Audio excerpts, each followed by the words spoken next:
15장 42절에서 47절까지의 말씀드리겠습니다.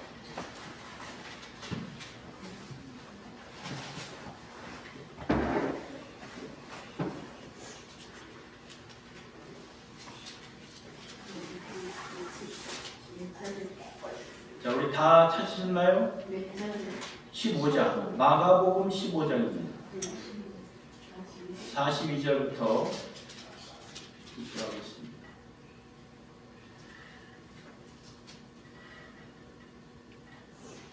자, 우리 다 찾으신 줄 알고 우리 한 목소리로 같이 읽도록 하겠습니다. 시작! 이날은 예비일 곧 안식일 전날이므로 저물었을 때에 아리마대 사람 요셉이 와서 강도리 빌라도에게 들어가 예수의 시체를 달라 하니 이 사람은 존귀한 공회원이요 하나님의 나라를 기다리는 자라. 빌라도는 예수께서 벌써 죽었을까 하고 이상히 여겨 백부장을 불러 죽은 지 오래냐 묻고 백부장에게 알아본 후에 요셉에게 시체를 내어주는지라. 요셉이 세마포를 싸고 예수를 내려다가 이곳으로 싸서 바위 속에 판 무덤에 넣어두고 돌을 굴려 무덤 문에 놓음에 때에 막달라 마리아와 요셉의 어머니 마리아가 예수 둔 곳을 보더라. 아멘. 여러분, 우리가 사순절 기간을 지나면서 우리는 예수님의 고난을 묵상하면서 고난이 주는 의미가 무엇인가를 생각했고 상고했습니다. 그리고 이번 한 주 동안은 십자가에 달려 죽으시려고 예루살렘에 입성하셔서 주님이 이 마지막 한 주를 지내신 그때를 고난주간이다. 패션 위기죠. 고난주간으로 우리가 기억하면서 예수님의 십자가 사역으로 인하여 우리에게 주어진 그 엄청난 보배를 묵상하게 되었습니다. 그리고 오늘 저녁에는 고난의 주님과 함께 이제 그 길을 걸어가면서 마지막 고난의 자리까지 와서 우리가 임하게 되는 것이 바로 예수님의 무덤이라는 것입니다. 사실 예수님의 무덤에 대해서는 사복음서 마태, 마가, 누가, 요한복음에서 다 말해주고 있는데요. 그것은 바로 성령께서 우리로 하여금 너희들 예수의 무덤 앞으로 나와서 그 무덤에서 주시는 메시지를 묵상해라 라고 주신 이 말씀이 되는 것입니다. 예수가 죽으셨으니 그분의 시신이 무덤에 안치된 것은 당연하다. 우리가 이렇게 그냥 가볍게 생각하고 당연하게 쉽게 생각하고 지나갈 수 있는데요. 그렇게 쉽게 생각하지 말라는 것입니다. 복음서는 하나같이 중요하기 때문에 예수님의 무덤 앞으로 우리를 인도하고 있는 것입니다. 사실 복음서를 보면 이제 죽으신 지 셋째 날에 예수님이 부활을 하셨죠. 그러니까 예수님이 부활하신 이 사건을 명확하게 증명하기 위해서는 예수 그리스도의 시신이 안치된 곳이 어디인가를 그때도 보여주셨고 오늘도 우리에게 보여주시고 있습니다. 그래야만이 예수 그리스도의 부활이 어떠한 전설이 아니라 확실한 역사 가운데 일어난 하나님의 사건이라는 것을 우리가 믿을 수 있기 때문입니다.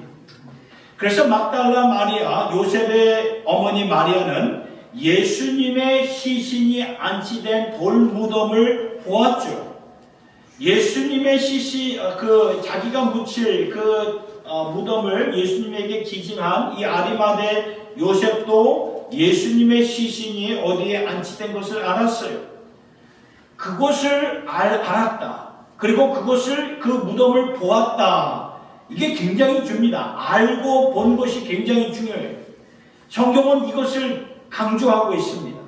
너희들 예수님의 고난의 길을 같이 따라가면서 무덤의 자리까지 같이 가고 예수님의 시신이 안치되어 있는 이 무덤의 자리까지 같이 가거라. 그걸 말해주고 있는 것입니다. 그 무덤 앞에까지 가야 거기서 주는 십자가 복음의 깊은 은혜가 있다는 것을 우리에게 알려주시기 위해서 오늘 이 말씀을 주시는 거예요. 그래서 오늘 예수 그리스도의 무덤 앞에 우리가 말씀을 통해서 고난주간을 지나면서 성금요 예배의 이 자리까지 오게 되었는데, 예수님의 무덤에서 주시고자 하는 메시지가 무엇일까? 세 가지로 보게 됩니다. 첫째는 이것입니다. 예수는 우리를 위해서 친히 죽으셨다는 것입니다. 예수는 우리를 위해서 친히 죽으셨습니다. 이것은 어떠한 전설의 이야기나 은유나 비유가 아니고 친히 예수가 우리를 위해서 죽으셨습니다. 저와 여러분들을 위해서 친히 죽으셨어요. 그러니까 하나님이신 예수 그리스도가 친히 죽으셨다. 여러분 생각해 보세요. 하나님이 어떻게 죽습니까? 영원부터 영원까지 생명 자체가 되신 하나님 아버지가 되시는데, 그런데 그 하나님이 죽으셨다는 것을 오늘 우리에게 분명하게 전해주고 있다는 것입니다. 여러분, 우리가 아는 분들 가운데 세상을 떠난 분들을 한번 생각해 보시기 바랍니다. 가족이 될 수가 있고, 배우자가 될 수가 있고, 그리고 부모님이 될 수가 있고, 친구가 될 수가 있고요, 친지가 될 수가 있고. 그러니까 인간으로서 우리는 언젠가 다 죽게 마련이죠. 죽습니다. 죽는다는 거 우리가 다 의식적으로 알고 있어요. 그럼에도 불구하고 한때 나와 같이 동행했던 사람이, 내 옆에서 숨을 같이 쉬었던 사람이, 나와 함께 이런저런 얘기를 나눴던 사람이, 그의 체온을 느끼고 심장의 맥박 소리를 듣고 숨결을 느꼈던 그 사람이 세상을 떠났다. 세상을 떠났다. 뭘 말하는 것입니까? 더 이상 no more예요. no more. 없다는 거예요. 있다가 없는 그 텅 빈 자리, 공허한 자리. 얼마나 공허합니까? 얼마나 이렇게 충격적인 사건입니까? 저희 아버지가 이렇게 돌아가시니까 어머니가 아버지를 묻고 와서 그 집에 들어왔을 때 첫 그 모습이 그냥 뻥뻥 우시더라고요. 그냥 우세요. 공허한 거예요.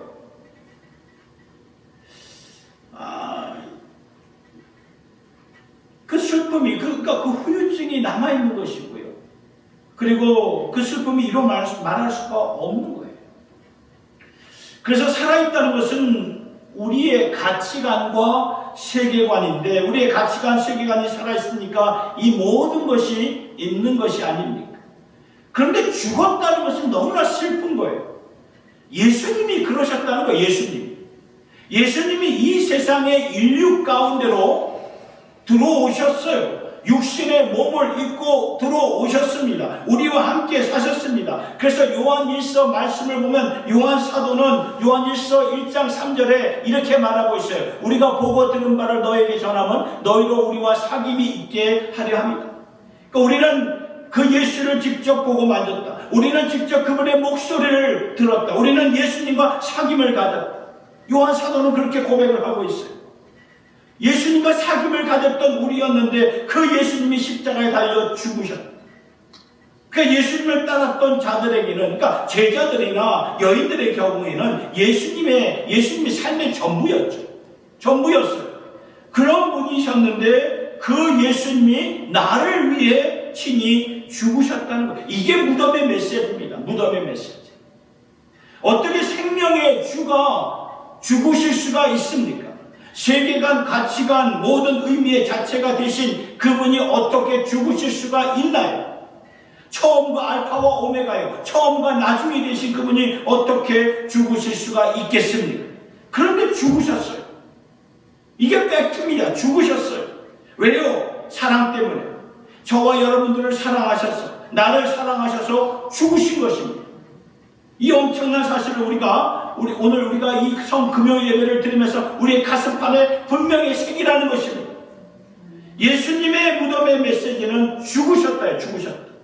그냥 우리가 개념적으로 머리로 알면 안 된다는 거예요. 역사적으로 그래, 맞아.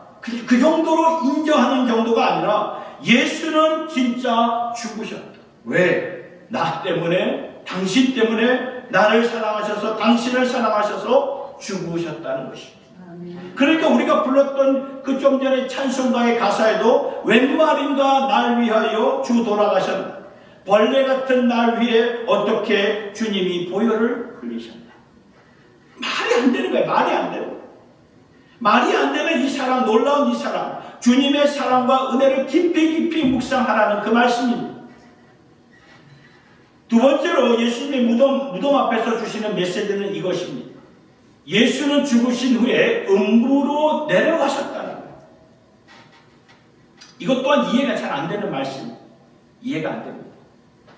예수님이 2000년 전에 십자가에서 달려 죽으시고 이제 아리마대 요셉이 준비했던 그 돌무덤에 예수님의 시신이 안치되어 그 돌무덤의 입구를 큰 돌로 봉해버렸고 이제 그 무덤 앞에서 사흘째 되던 날 부활하셨기 때문에 적어도 하루 반에서 이틀 동안은 침묵만, 아주 그냥 사일런트죠. 침묵만 흘렀던 침묵. 아무 일이 없었어요. 성경 기록을 보면은 그 이틀 동안 사람들이 전혀 오지 않았어요. 거기는 누구만 지켰냐면 로마의 군인들만 지키고 있었지만 사실 제자들은 예수님의 시신이 어디에 안치되었는지 아리마대 사람 요셉을 통해서 들었고 알았던 거예요. 왜냐하면 아리마대 요셉은 예수님을 따랐던 자였고 예수님이 안치된 그 무덤은 이 아리마대의 소유로 자신이 이제 거기에 들어갈 것을 예수님이 들어가게끔 이렇게 배려를 한 거죠. 그러니 그 무덤에 대해 너무나도 이 아리마대 요셉이 잘 알고 있지 않았겠습니까? 그러나 알고 있었지만 두려워서 그 무덤 앞에 가지도 못하고 그러니까 예수님이 죽고 그 무덤 앞에는 침묵만 흘렀던 것입니다. 이게 도대체 무슨 일입니까? 우리는 예수님께 모든 소망을 두었는데 그 예수가 우리의 영원한 생명이 되었는데 그 예수가 죽었어요. 침묵만 부르고 있습니다. 질문은 가시지 않고 절망적인 그런 상황뿐이에요. 아무 일도 없었어요. Nothing happened입니다. Nothing happened. 오늘 우리는 예수님의 스토리를 다 알잖아요. 죽었다가 사흘 만에 다시 살아나. 그러나 그때의 그 시나리오를 한번 돌아가 봅시다. Nothing happened이에요.